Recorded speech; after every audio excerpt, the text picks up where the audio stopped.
Hello everyone and welcome back to my YouTube channel. You're watching Biology with Ansh and today we're going to start with animal tissues. हमारे class 9 का chapter का first part तो was completed plant tissue वाला.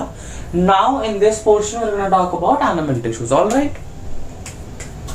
So animal tissue start करने से पहले ना what we're going to do is mind map बनाते हैं एक. उससे हमको एक आइडिया मिल जाएगा जब रिविजन करने बैठेंगे तो उससे आइडिया मिल जाएगा. ठीक है. तो बेसिकली 9th के लेवल पे अगर मैं बात करूं तो तुम्हारे एनसीईआरटी ने एनिमल टिश्यूज को 4 पार्ट्स में डिवाइड कर रखा है. ऑलराइट, ये 4 बना देते हैं. सबसे पहले एपिथेलियल टिश्यू या एपिथेलियम भी बोलते हैं, एपिथेलिया. सेकंड आता है connective tissues, connective. Third tissue described bye a book is muscle or muscular tissue, and the last one is neural. All right, थोड़ा बात करते हैं सबकी. Epithelial tissues. एपिथेलियल ऐसे टाइप के होते हैं टिश्यू जो कि लाइनिंग करते हैं. फॉर एग्जांपल ये मेरे पास एक बॉल है, उसके ऊपर मैंने एक शीट ऑफ पेपर चढ़ा दिया तो ये लाइनिंग हो गई ना. ऐसे ही बॉडी ऑर्गन्स की या स्किन की लाइनिंग में एपिथेलियल काम करता है. ठीक है. एपिथेलियल भी is divided into many types. सबसे पहले आते हैं सिंपल स्क्वैमस,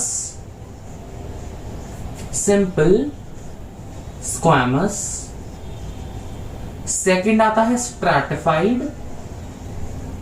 अभी just for the sake of writing इसको नोट डाउन कर लो, इनके बारे में डिटेल में भी बात करेंगे. ठीक है. स्ट्रैटिफाइड हो गया. स्ट्रैटिफाइड के बाद बात आती है columnar, cuboidal and glandular. Alright, ये 1 2 3 4 5 एपिथेलियल हो गए. अब कनेक्टिव की बात करते हैं. कनेक्टिव में सबसे पहले आता है ब्लड, फिर बोन्स, फिर लिगामेंट, टेंडन, उसके बाद आता है एरियोलर एंड लास्ट एडिपोस. इसमें 6 टाइप्स हो गए. मस्कुलर में देयर आर ओनली 3 टाइप्स, 1 2 3. सबसे पहले आता है स्ट्राइएटेड और स्केलेटल भी कहते हैं इनको, स्केलेटल. सेकेंड आते हैं smooth muscles and third are cardiac. ठीक है. न्यूरल का अभी बाद में बात करते हैं. न्यूरल का देयर आर नो बाइफर्केशंस. ठीक है. सो एनिमल टिश्यू में होगा ये 1 2 3 4 मेजर क्लासेस हैं टिश्यूज के. उन टिश्यूज के टाइप है. अब we are gonna talk about epithelial in detail. ठीक है. एपिथेलियल टिश्यूज का बात करते हैं हम. ठीक है. सबसे पहले टिश्यूज से बात करने से पहले ना हम बात करते हैं कि जो एपिथेलियल टिश्यू के सेल्स हैं वो कैसे होते हैं. ठीक है. तो इनके सेल्स की बात करते हैं. सबसे पहले सेल्स. तो देयर आर सम पॉइंट्स ना इसमें कि which are common for all of the epithelial tissues. एक डायग्राम से समझते हैं. ये एक मेम्ब्रेन है, उसके ऊपर ये सेल्स है. ये न्यूक्लियस हो गए सेल्स के और ये मेम्ब्रेन है. ठीक है. ये मेम्ब्रेन है. अब यू कैन सी सबसे पहला पॉइंट इन्फरेंस का कि there are very compactly packed cells. Compactly packed cells. इसका मतलब कि इंटरसेल्युलर स्पेस जो है ना सेल्स के बीच में, दैट इज लाइक बहुत ही ज्यादा कम. मतलब तुम उसको ना के बराबर भी मान सकते हो, इतनी कम होती है. ठीक है. दूसरा पॉइंट होता है they have a basement membrane. Very important point. Basement membrane present है and this basement membrane is acellular and fibrous.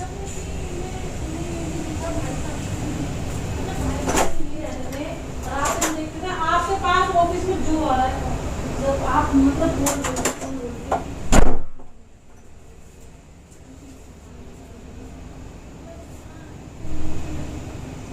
तो इनके पास बेसमेंट मेम्ब्रेन होती है दैट इज ए सेल्यूलर और फाइबरस। अब दी वर्ड ए सेल्यूलर का मतलब होता है कि it is not compose of cells, not compose of cell. इसका मतलब क्या हुआ? It is dead in nature. ठीक है, this is one important point to note कि सेल है, ये मेम्ब्रेन है, उसके ऊपर सेल है, ये मेम्ब्रेन डेड है, सेल से नहीं बनी है। दूसरा major point, it is fibrous in nature, मतलब कि छोटे छोटे फाइबर से बनी है। ठीक है, समझ गए दो points? These are very important epithelial cells के बारे में। अब बात करते हैं डिटेल में कौन कौन से एपिथेलियल होते हैं। ठीक है, सबसे पहला टाइप वेरी सिंपल एपिथेलियम, इनका नाम ही सिंपल है, सिंपल स्क्वैमस। ठीक है, अब इसमें दी वर्ड स्क्वैमा, स्क्वैमस में वर्ड है स्क्वैमा, इट इज नॉट स्क्वायरमस, SQUARE नहीं, स्क्वायर नहीं है, स्क्वैमा है। स्क्वैमा का मतलब होता है स्किन का फ्लेक, स्किन फ्लेक। फ्लेक होता है जैसे स्किन है उसका छोटे छोटे parts, that are skin flakes. तो स्क्वैमा इसको इसीलिए डिनोट करती है क्योंकि सिंपल स्क्वैमस टिश्यूज आर बहुत ही ज्यादा छोटे छोटे सेल्स एंड दैट टू, अगर उनको देखें ना, जैसे ये मेरी मेम्ब्रेन हो गई, बेसमेंट मेम्ब्रेन, और ये देखो ऐसे, ये मेरी बेसमेंट मेम्ब्रेन है। You can see these are very flat cells, cells बहुत ज्यादा फ्लैट, चपटे हैं बिल्कुल, इसीलिए स्किन फ्लेक बोलते हैं। ठीक है, अभी मिलते कहां है? Simple squamous. अब क्योंकि these are like one cell thick, तो इनका मेजर रोल इज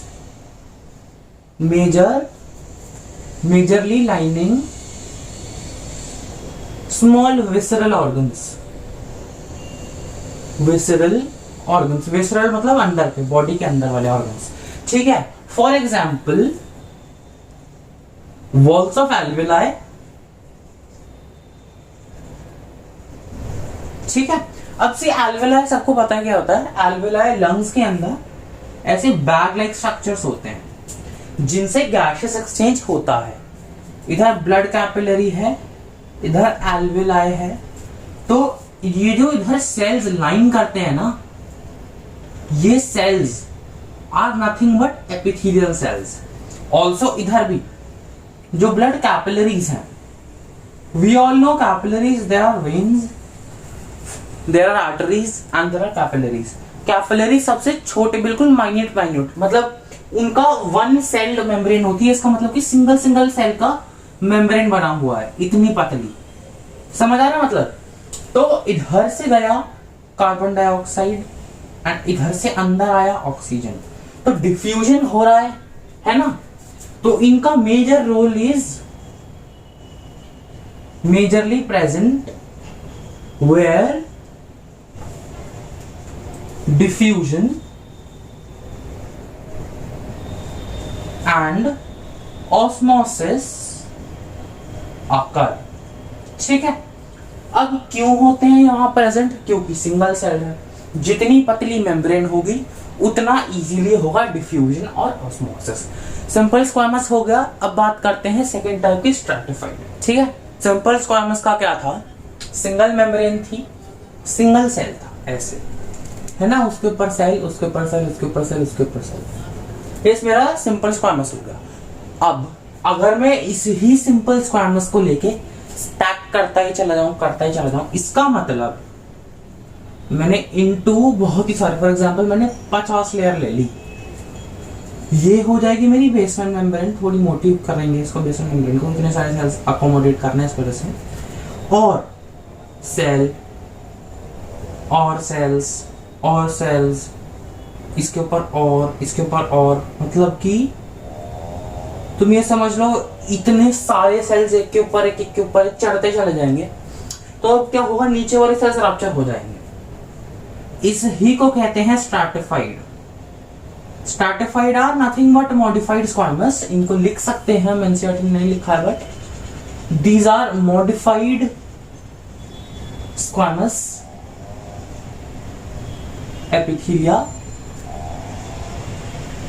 ठीक है, दूसरा पॉइंट आता है कि they are present in the skin. अब सी क्या होता है, इतना सारा जो स्टैकिंग कर लेते हैं ना हम, उस स्टैकिंग से क्या होता है कि एक प्रोटेक्टिव लेयर टाइप बन जाती है। तो वही डिपोजिशन से ना स्किन में इसका प्रोटेक्टिव फंक्शन है ना। स्ट्रैटिफाइड का इतना ही था। तीसरी बात करते हैं, थर्ड, ये ऐसे में बना रहा हूं डिफरेंशिएट करने के लिए। ठीक है, इधर कर लेते हैं फिर इसको। थर्ड आते हैं कॉलमनर एपिथेलियम। ठीक है, अब जैसे इनका नाम बोल रहा है कॉलमनर, मतलब कि ये मेरी बेसमेंट मेम्ब्रेन हो गई और ऐसे कॉलम शेप्ड, पिलर पिलर, ये दिख रहे हैं ऐसे, फिर ऐसे सेल आ गया, फिर सेल आ गया, फिर सेल ऐसे, फिर से एंड सेल एंड सेल। ये इनके न्यूक्लियस हो गए। न्यूक्लियस नीचे की साइड होते हैं इनके, ऐसे होते हैं कॉलमनार सेल्स। ठीक है, तो लिख लेते हैं these are pillar shaped. Columnar के लिए हम थोड़ा सा आउट ऑफ एनसीईआरटी जा रहे हैं, उससे बेटर अंडरस्टैंडिंग होगी। ठीक है, मैं पहले बता रहा हूं, इनके मॉडिफिकेशंस होते हैं। अब सी, कॉलमनार का ना ये शेप होने का एक रीजन है। मॉडिफिकेशन इनके दो होते हैं कि आइदर दे कैरी सीलिया या विली, और विलाय भी होते हैं। मतलब सीलिया या विलाय दोनों में से कोई एक प्रेजेंट होता है तो उसके हिसाब से कॉलमनार चेंज हो जाता है। सीलिया जो प्रेजेंट होता है तो ऐसे, ये मेरा सेल है, उस सेल के ऊपर ऐसे सीलिया प्रेजेंट हो गया। पहली बात, जो विलाय वाला होता है या विली वाला होता है वो ऐसे ऊपर से, इसके ऊपर ये माइक्रोविलाय प्रेजेंट है, ये माइक्रोविलाय है, ये सीलिया है। हमने जो अभी लास्ट वाले chapter fundamental unit of life में एनिमल सेल पढ़ा था, वो कुछ लगभग ऐसा दिखने में था, है ना, उसके ऊपर भी माइक्रोविलाय था। तो वही माइक्रोविलाय होता है।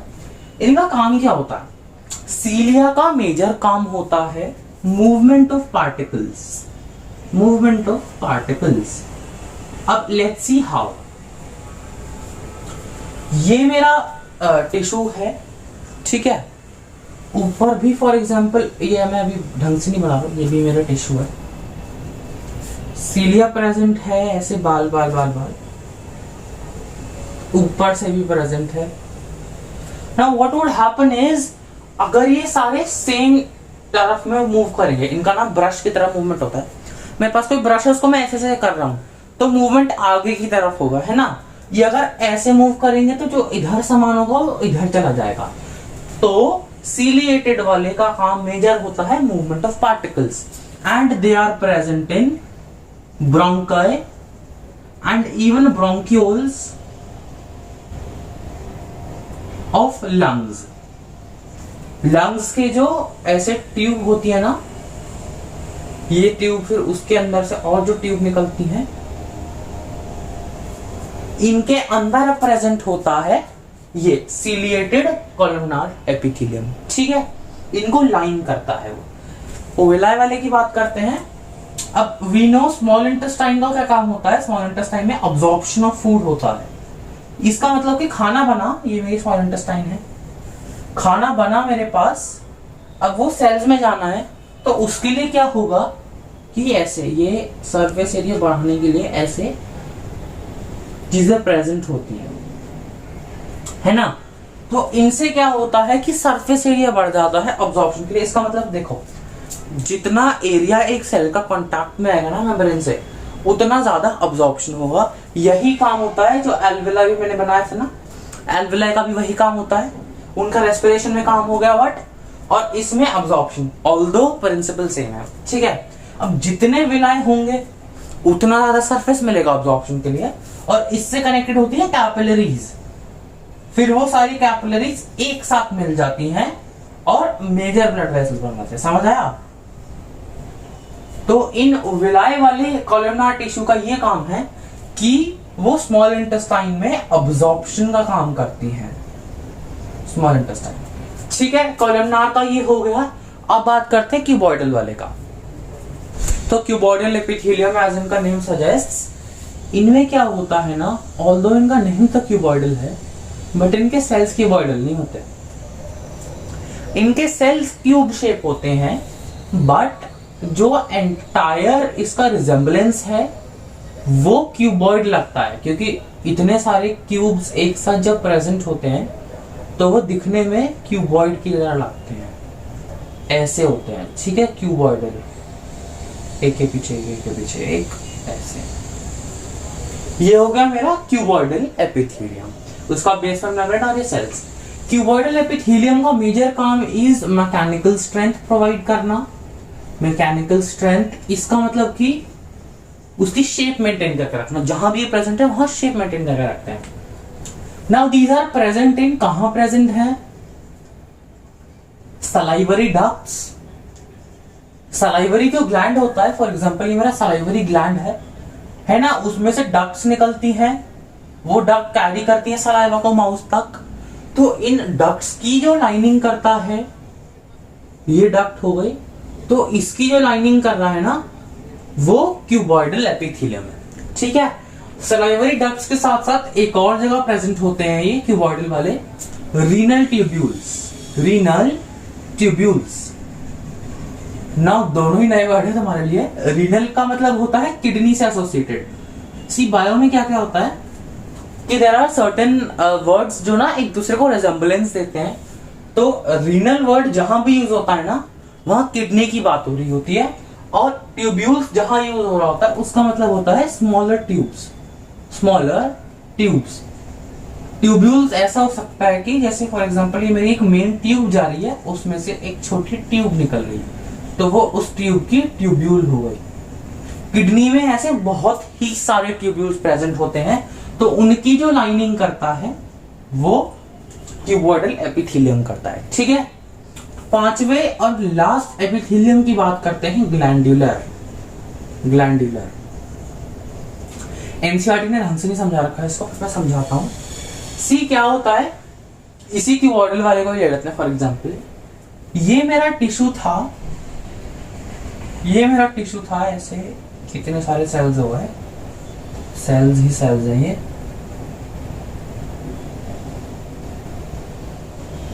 है ना।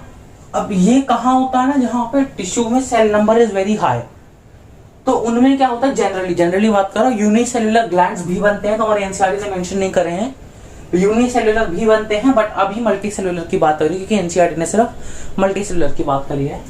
बहुत सारे टिश्यूज हैं, ये टिश्यूज अभी तो ऐसे कॉम्पैक्ट फॉर्म में प्रेजेंट है, अभी क्या करेंगे, ये अंदर को फोल्ड होंगे।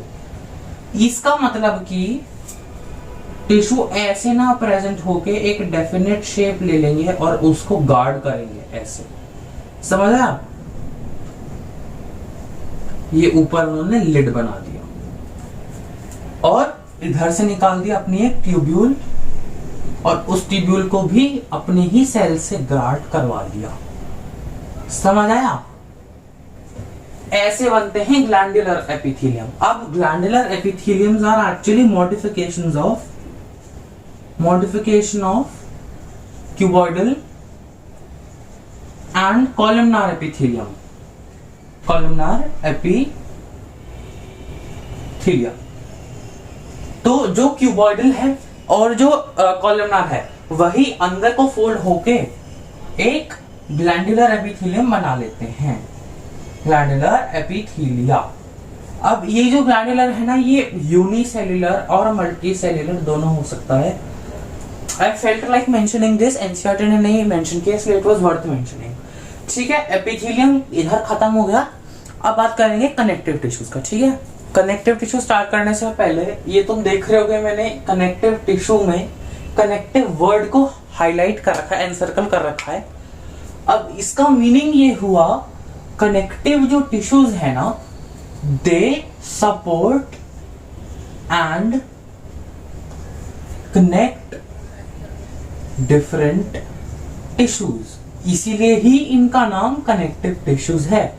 वो हेल्प करते हैं दूसरे टिश्यूज को या दूसरे बॉडी सेल्स को, ठीक है। कनेक्टिव टिश्यू का सबसे पहला मेजर पॉइंट तो यही हो गया। दूसरी बात आती है, कनेक्टिव टिश्यूज जो होते हैं they are suspended in a matrix. Matrix क्या होता है? Matrix is the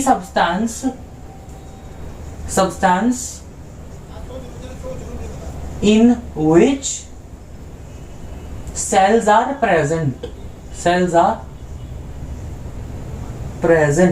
For example, मैं एक टिश्यू ले लेता हूं, ये मेरा ऑब्जर्व कर रहा हूं इधर, ये एक सेल हो गया, ये दूसरा सेल हो गया, ये तीसरा सेल हो गया, ये चौथा सेल हो गया, ये पांचवा, छठा, सातवां। तो ये सारे सेल्स एक मीडियम में प्रेजेंट है, तो वो जो मीडियम है ना, दैट इज मैट्रिक्स। समझ आया? अब ये मैट्रिक्स का क्या इंपॉर्टेंस है बताने का, यही matrix decides properties and functions of the tissue. अब इसकी भी बात करेंगे, क्योंकि सी डिफरेंट कनेक्टिव टिश्यूज में डिफरेंट मैट्रिक्स होता है, मतलब डिफरेंट मटेरियल होता है जिसमें सेल्स प्रेजेंट होते हैं। उस मटेरियल की वजह से टिश्यूज के जो काम है वो अलग अलग हैं। सेल्स तो हैं ही अलग, उसकी वजह से होता है मतलब, बट मैट्रिक्स की वजह से भी टिश्यू का फंक्शन डिफरेंट हो जाता है, ठीक है। ये दो पॉइंट हो गए। तीसरा पॉइंट आता है कनेक्टिव टिश्यूज का, कि जो सेल्स हैं, सेल्स के दो चीजें आती हैं। सबसे पहले दे आर लूजली पैक्ड। इसका मतलब जनरली बोल रहा हूं मैं, जनरली जो लूजली पैक्ड सेल्स होते हैं as compared to epithelial. Epithelial मैंने बात करी थी, बिल्कुल चिपके सेल्स हैं, बट इनमें there is some gap. Matrix होता है, मैट्रिक्स के अंदर प्रेजेंट सेल थोड़े दूर होते हैं, ठीक है। दूसरा पॉइंट आता है, जो सेल्स है ना, these are all different. Epithelial का दोबारा एग्जांपल लेते हैं।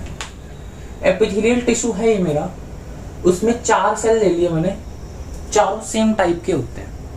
वेराज कनेक्टिव टिश्यूज में जैसे मैंने यही बनाया था, 1 2 3 4 5 6 7।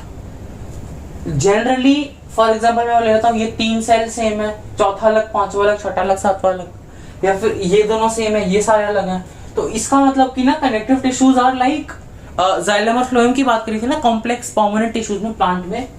तुम ये मान सकते हो कि एनिमल्स के permanent complex tissues are connective tissues only, ठीक है। नॉट एज एन फंक्शन के बारे में नहीं बोल रहा मैं। हाँ, इन are connective tissue function is similar to them, अभी उसकी भी बात करेंगे, but generally they are like permanent complex only, ठीक है। पहले कनेक्टिव टिश्यू की बात करते हैं, तो पहला वाला वही है, बिल्कुल same to same as complex permanent, that is blood. Blood as we all know, इसका फंक्शन होता है ट्रांसपोर्टेशन। सिमिलरली जाइलम फ्लोएम का भी काम ट्रांसपोर्टेशन होता है, तो इसीलिए different types of cells are required, ठीक है। ब्लड का ये हो गया। सेकंड पॉइंट आता है, ब्लड का जो मैट्रिक्स होता है, ब्लड का matrix is called as plasma, ठीक है। This is very important. अभी हम बात करते हैं, तुमने एडवर्टीजमेंट्स देखे होंगे या फिर सोशल मीडिया पे कि डोनेट योर प्लाज्मा, अगर कोविड वैक्सीन लगवाए हुए 2 महीने हुए हो तो। What is the reason? Plasma जो होता है ना, it contains dissolved hormones, proteins, salts and even antibodies। जो एंटीबॉडी होती हैं, एंटीबॉडीज 2 वर्ड आ गए ना, एंटीबॉडीज, एंटी मतलब अगेंस्ट, बॉडी मतलब कोई पैथोजन या फिर जर्म, पैथोजन या जर्म। तो एंटीबॉडीज होती है, बॉडी बनाती है, मॉलिक्यूल होता है एक, जो काउंटर एक्ट करता है अगेंस्ट द जर्म और pathogen. Pathogen is the more scientific term, इसको याद करके रखो, germ is not important term, pathogen use करना है आपसे। मैट्रिक्स प्लाज्मा हो गया। प्लाज्मा मैट्रिक्स हमने यही बात करी थी कि matrix decides the property and function of the tissue. तो प्लाज्मा मैट्रिक्स है, इसकी वजह से blood is a fluid connective tissue. इसका मतलब क्या है कि इसका जो फिजिकल स्टेट है ब्लड का, that is fluid in nature, that is liquid in nature. इसकी वजह से ही हार्मोन्स वगैरह डिसॉल्व हो जाते हैं इसके प्लाज्मा में। अब ब्लड के पास 3 टाइप के सेल्स होते हैं, ये सबको पता है।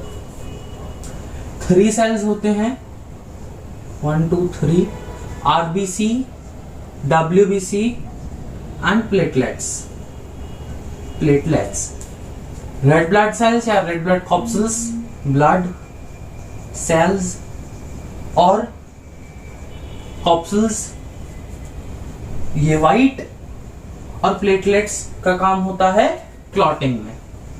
ये हम 10th में ढंग से बात करेंगे इसकी, जब 10th में आओगे ना तब फर्स्ट चैप्टर में ढंग से इसकी बात होगी। ठीक है, ब्लड हो गया पहला कनेक्टिव टिश्यू।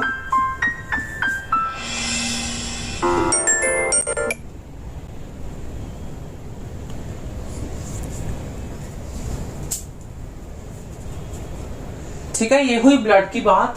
अब सेकेंड कनेक्टिव टिश्यू की बात करते हैं, and the second connective tissue is bone. जब भी हम वर्ड सुनते हैं बोन, हमारे माइंड में आता है body framework,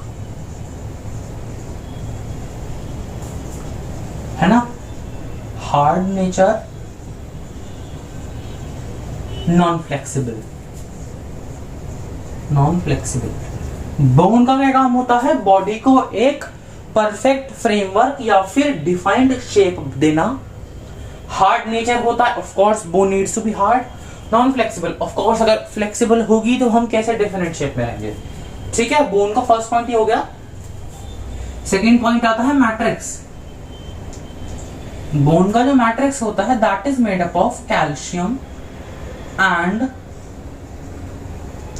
phosphate salts. The reason why I am writing iron के फॉर्म में, तुमको काम आएगा केमिस्ट्री में, तो इससे लर्न हो जाएगा। हमेशा जब भी जैसे केमिकल फॉर्मूले लिखते हो, फॉर एग्जांपल मैंने बोला सोडियम क्लोराइड, तो rather than writing it in the form of sodium chloride, avoid that. Science वाले बच्चे क्या करते हैं, दे राइट इट एज NaCl, इससे याद रहता है। तो इसीलिए मैंने लिखा है कैल्शियम और फॉस्फेट के सॉल्ट्स के फॉर्म में। ठीक है, इनका मैट्रिक्स ऐसा होता है, तो इसी मैट्रिक्स की वजह से इट इज वेरी हार्ड। ठीक है, बोन का हो गया। अब थर्ड बात करते हैं, तो दी थर्ड कनेक्टिव टिश्यू जो हम बात करेंगे दैट इज कार्टिलेज। अब कार्टिलेज सबको पता है, हिंदी में पसली बोलते हैं, है ना। तो cartilage is relatively weaker than a bone, of course, weaker होता है बोन से, and flexible in nature, flexible। ठीक है, इसका काम होता है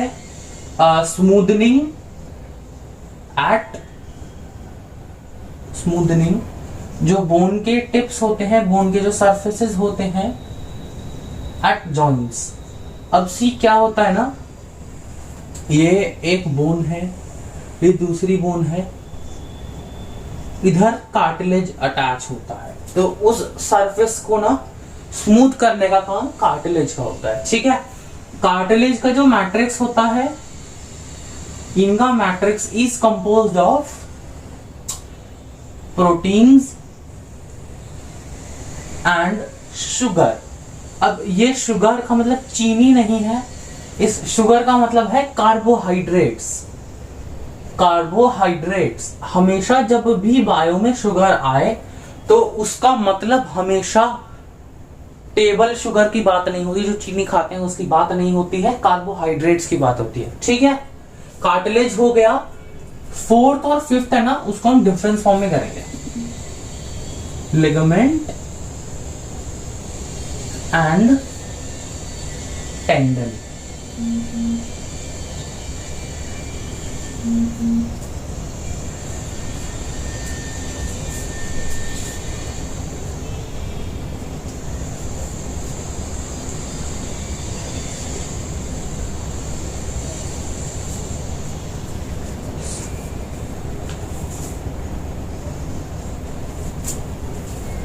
लिगामेंट और टेंडन ना, इनका these are called as the absolute connective tissue. जो वर्ड होता है ना कनेक्टिव टिश्यू, इनका मेजर फंक्शन वही है, कनेक्शन। तो बहुत सारे बच्चों में ना डाउट होता है कि लिगामेंट क्या करता है, टेंडन क्या करता है। तो इसके लिए एक ट्रिक है, मैं तुमको सबको ट्रिक बताता हूं। एक वर्ड होता है बल्ब, BUL बड़ा लिखो, B बड़ा लिखो। एक और वर्ड आता है बॉटम, BOT स्मॉल o बड़ा।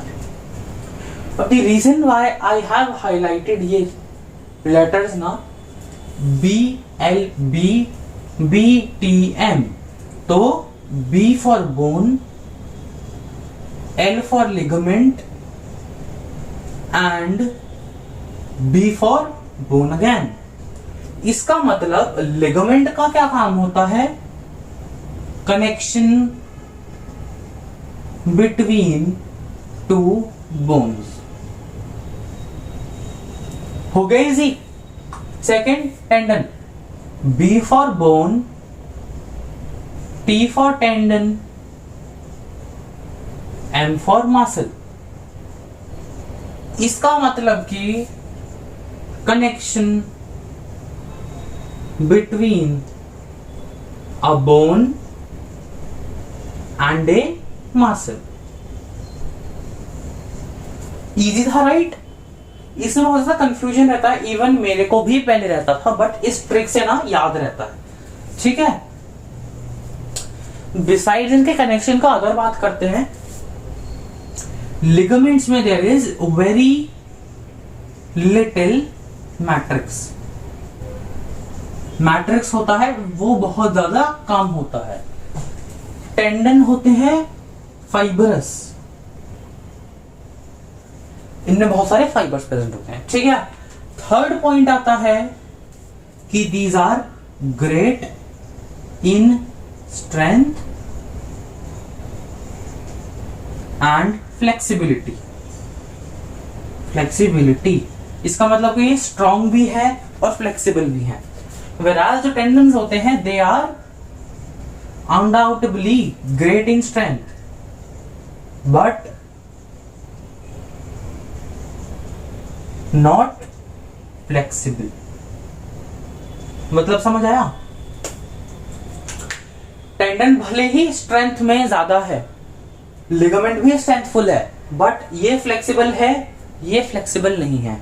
ठीक है, लिगामेंट्स और टेंडन्स ना जॉइनिंग का काम करते हैं, तो ये जॉइंट्स में प्रेजेंट होते हैं। ठीक है, मेजरली लिगामेंट प्रेजेंट होता है जॉइंट में। ऑलराइट, अब ये तो हो गया लिगामेंट और टेंडन। नेक्स्ट कनेक्टिव टिश्यू की बात करते हैं। ठीक है, अब जो लास्ट टिश्यूज आते हैं ना एनिमल में, कनेक्टिव वाले की बात कर रहे हैं, एरियोलर और एडिपोस आते हैं। जैसे हमने पहले वाले भी डिफरेंस फॉर्म में करे थे ना, एरियोलर और एडिपोस भी डिफरेंस फॉर्म में करते हैं। ठीक है, अब ये मैंने क्यों डिफरेंस फॉर्म में किया है, इसका रीजन ये है क्योंकि ना एरियोलर और एडिपोस ना वर्ड सेम सेम लगते हैं, तो बच्चों को डाउट रहता है। ठीक है, इनका मार्किंग कर लेते हैं पहले।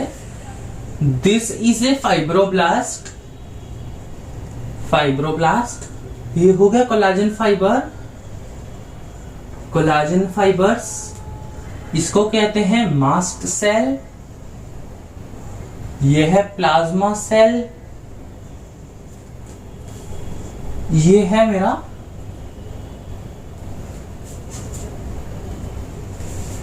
ये है मैक्रोफेज। ठीक है, इसका मार्किंग होगा, इसका करते हैं। ये हो गया मेरा फैट ग्लोब्यूल एंड ये मेरा न्यूक्लियस। ठीक है, अब एरियोलर और एडिपोस में द मेजर डिफरेंस इज कि इसमें ना सेल के अंदर इतनी ज्यादा स्पेस प्रेजेंट होती है और उसमें ना फैट डिपोजिशन होता है। ठीक है, और एरियोलर में क्या होता है, it is a connection of many different types of sales.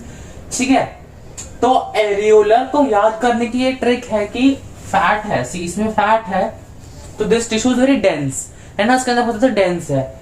इधर एरियोलर हो गया, एरियोलर में एयर जैसे कर सकते हैं and air is very less dense या फिर खुली खुली, तो एरियोलर को हम ऐसे याद रख सकते हैं कि इट इज वेरी खुला खुला with respect to adipose. Adipose होता है कॉम्पैक्टली पैक्ड है, ठीक है। तो एरियोलर की बात करते हैं तो एरियोलर का दी मेजर काम is binding, binding purposes, major काम।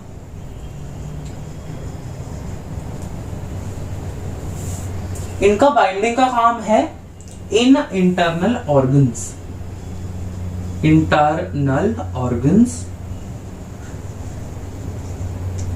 And filling their internal spaces. जो अंदर के हमारे बॉडी के ऑर्गन्स है ना, उनके जो अंदर की स्पेसेस होती है उसको भी भरने का काम एरियोलर कनेक्टिव टिश्यू का होता है, ठीक है। वेराज एडिपोज की मैं बात करूं तो एडिपोज का एक ही काम होता है, वो है फैट डिपोजिशन।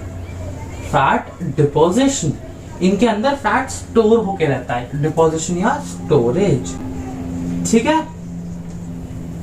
एडिपोज का दूसरा फंक्शन आता है कि it is present in the skin, muscles, nerves, उसके अलावा जॉइंट्स में भी प्रेजेंट होते हैं, एक्सेट्रा, ठीक है। तो जहां भी चीजें बाइंड करनी होती है ना, वहां एरियोलर एक तरीके की लाइनिंग बना लेता है। मेजरली जो इनका एक इसी ये मास्ट सेल दिख रहा है, प्लाज्मा सेल दिख रहा है, माइक्रोफेज दिख रहा है, इन तीनों का काम ना इम्यूनिटी का प्रोवाइडेशन करना होता है। इम्यूनिटी एनसीईआरटी ने मेंशन नहीं कर रखा है, बट ये तीनों सेल्स ना इम्यूनिटी के लिए काम आते हैं, ठीक है। और ये जो फाइब्रोब्लास्ट है ना, यही फाइब्रोब्लास्ट कोलेजन फाइबर को प्रोड्यूस करता है, इट प्रोड्यूसेस, फाइब्रोब्लास्ट बनाता है कोलेजन फाइबर्स, ठीक है। ये हो गया इसका जो फंक्शन होता है। एक तो फैट डिपोजिशन हो गया, फैट की वजह से क्या होता है ना कि हीट का इंसुलेशन मिलता है।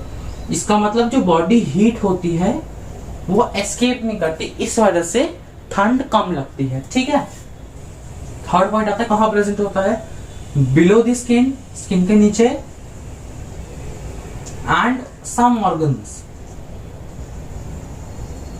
जैसे हार्ट की ऐसे शेप होती है ना, नीचे वाली शेप ऐसे होती है हार्ट के ऊपर ट्यूब्स वगैरह हो गए, तो ये जो नीचे इधर एक लेयर होती है एडिपोज टिश्यूज की हार्ट में, ठीक है। कनेक्टिव टिश्यूज इतने ही थे। अब नेक्स्ट टाइप के टिश्यू की बात करते हैं, दोज आर मस्कुलर। अगेन जैसे हमने एडिपोज और एरियोलर डिफरेंस फॉर्म में किए थे, वैसे ही मस्कुलर वाले भी हम डिफरेंस फॉर्म में कर रहे हैं, ठीक है। तो 2 पॉइंट लिख लेते हैं, पहले मैंने एरो इसलिए बना दिए और फिर डिफरेंस करते हैं, ठीक है। सबसे पहले जो मस्कुलर टिश्यू में जो सेल्स होते हैं, cells are called as fibres, muscle fibres बोलते हैं, ठीक है। और मस्कुलर टिश्यू का the major function is movement, और इनमें जो मूवमेंट होता है वो कॉन्ट्रैक्टाइल प्रोटीन्स की वजह से होता है, ठीक है। ये 2 पॉइंट है, लिख दिया मैंने। मेजर जो है वो डिफरेंस का ही आता है, ये दोनों से क्वेश्चन कम ही आते हैं, मेजर डिफरेंस फॉर्म में ही क्वेश्चन आता है। स्केलेटल का डायग्राम बना लेते हैं। स्केलेटल ऐसे होते हैं,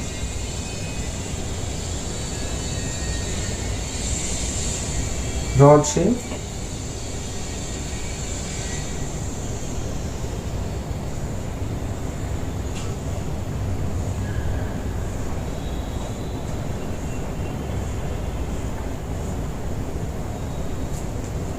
ऐसे इनमें ना स्ट्राइएशंस प्रेजेंट होते हैं, light bands and dark bands. इसका मतलब क्या होता है ना, सी जब हम इनको बिल्कुल ढंग से इनकी स्टेनिंग करते हैं ना, तो these skeletal tissues, skeletal muscle tissues show ऐसे light bands and dark bands. इनका this is the characteristic feature, ठीक है। ये होगा स्ट्राइएशन, और ये हो गए न्यूक्लियाई। ये भी एक न्यूक्लियस और ये भी एक न्यूक्लियस, इसलिए न्यूक्लियाई। कार्डियक का बनाते हैं डायग्राम अब।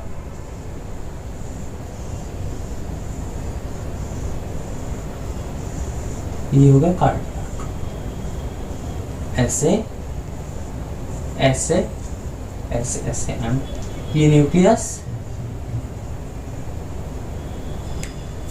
स्मूथ वाला,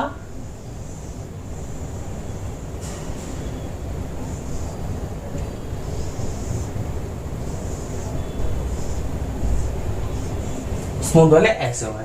अब इनको फिल करते हैं पॉइंट्स को, ठीक है, इनको पॉइंट्स को भरते हैं। अब ऑफ कोर्स स्केलेटल है, स्केलेटल का दूसरा नाम स्ट्राइएटेड ही होता है, स्ट्राइएटेड कहते हैं इनको इसीलिए। तो स्ट्राइएशंस आर प्रेजेंट। कार्डियक वालों में भी स्ट्राइएशंस एक्चुअली प्रेजेंट होते हैं। जो स्मूथ होते हैं ना, उनका भी रीजन स्मूथ बोलने का यही होता है कि दीज आर नॉन स्ट्राइएटेड, भी इनका नाम होता है नॉन स्ट्राइएटेड, ठीक है। मतलब कि जो लाइट बैंड्स और डार्क बैंड्स हैं वो प्रेजेंट नहीं होते, इनमें स्ट्राइएशंस प्रेजेंट नहीं है, तो क्रॉस कर दिया मैंने, ठीक है। कंट्रोल की बात आती है तो दीज आर वॉलंटरी। वॉलंटरी का मतलब होता है कि दीज आर कंट्रोल, मतलब कि ये ना कहां प्रेजेंट होते हैं, these are attached to our bones, इसीलिए ही इनका नाम स्केलेटल है, क्योंकि ये स्केलेटन सिस्टम से कनेक्टेड है। तो फॉर एग्जांपल मेरे को अपना आर्म मूव करना है, ये मेरे अपने कंट्रोल में है, तो वही स्केलेटल मसल्स ही कॉज करवाते हैं बोन का मूवमेंट, ठीक है। कार्डियक का आ गया, cardiac are of course involuntary, heart हमेशा बीट करता रहता है, कार्डियक आर प्रेजेंट, हाँ हार्ट, सिर्फ हार्ट में, बॉडी में हार्ट के अलावा कार्डियक टिश्यू कहीं और प्रेजेंट नहीं है, ठीक है। थर्ड बात आती है स्मूथ की। Smooth are in fact actually unvoluntary, involuntary होते हैं ये भी, and these are present in uterus और these are present in stomach,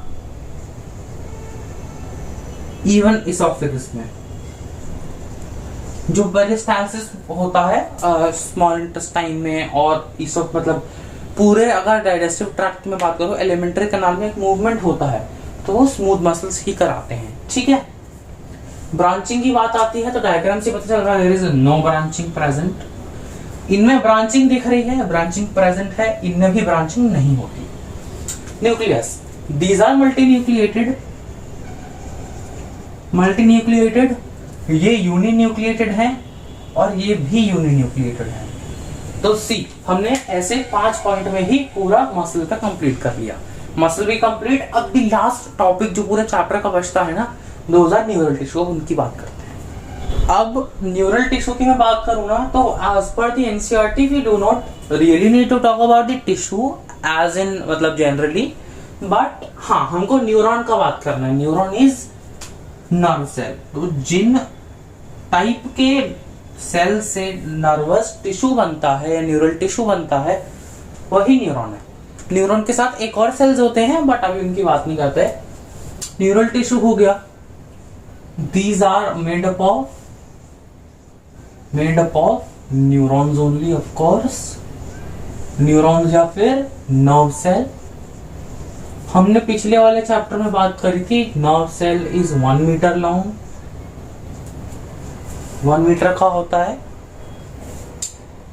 दूसरी बात आ गई कि these are involve in conduction of signals, conduction of signals, इसका मतलब कि जो हम सोचते हैं या फिर फॉर एग्जांपल मैंने सोचा मेरे को अपना हैंड इधर से इधर मूव करना है, तो सिग्नल गया मेरे ब्रेन से हाथ तक, इतना जल्दी गया वो, इवन माइक्रो सेकंड्स तक, और मूव हो गया। तो वही conduction of signals in the form of electrical impulses, NCERT में मेंशन नहीं है but important to mention, in the form of electrical impulses, मतलब कि इलेक्ट्रिसिटी हमारी बॉडी के अंदर होती है न्यूरॉन्स के अंदर, समझ आया। तो उस वजह से ही सिग्नल का कंडक्शन होता है। अब लेबलिंग कर लेते हैं न्यूरॉन की, ये पार्ट, ये पार्ट और ये पार्ट। न्यूरॉन को मेजरली 3 पार्ट्स में डिवाइड करते हैं हम। सबसे ऊपर साइटोन या cyton, this is the axon या axon, and this is nerve ending या फिर एक्सॉन टर्मिनल।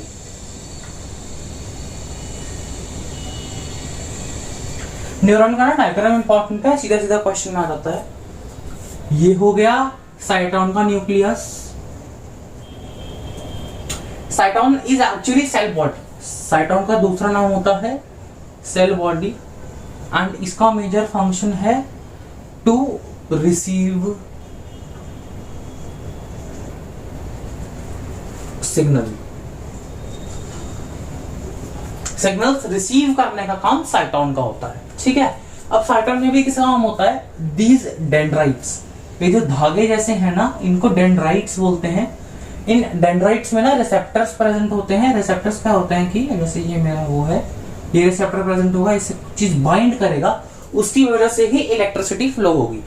तो ये जो चीजें प्रेजेंट होती है ना, वो डेंड्राइट से प्रेजेंट होती है, इसीलिए साइटोन काम होता है सिग्नल रिसीविंग, ठीक है। दूसरा आ गया एक्सॉन। एक्सॉन इज दी लंबा वाला पार्ट, तो इसका मतलब इसका काम क्या होता है, transmission of signal. Transmission of signal, इसका मतलब कि सिग्नल को कैरी करके रखना, लेकर जाना, ठीक है, उसका काम हो गया एक्सॉन का। लास्ट आता है नर्व एंडिंग या फिर एक्सॉन टर्मिनल। इसका काम क्या होता है, टू रिलीज दी सिग्नल। इसका मतलब कि जैसे ये सिग्नल इधर से इधर आया, तो अब या तो इधर कोई न्यूरॉन हो सकता है, दूसरा न्यूरॉन आ गया फॉर एग्जांपल, उसने सिग्नल ले लिया, या इवन कोई मसल भी हो सकता है। ये मेरा स्ट्राइटेड मसल हो गया ना, तो इवन मसल को भी सिग्नल दे सकता है। नर्व एंडिंग से ही ये जो ये दिख रहे हैं ना मोटे मोटे सर्कल्स, इनसे रिलीज होता है signal in the form of chemicals, in the form of chemicals. तो टू सम अप, ऊपर से सिग्नल आ रहा है, वो भी किसी न्यूरॉन से आ रहा होगा। वो सिग्नल कहां से रिलीज हुआ, उसके नर्व एंडिंग से। उसके नर्व एंडिंग से केमिकल सिग्नल आया, केमिकल सिग्नल डेंड्राइट में एंटर करता है, साइटोन से वो इलेक्ट्रिकल सिग्नल के फॉर्म में फ्लो करता है, एक्सॉन में वो फ्लो कर रहा है केमिकल सिग्नल के फॉर्म में, इवन नर्व एंडिंग तक भी जा रहा है वो इलेक्ट्रिकल फॉर्म में।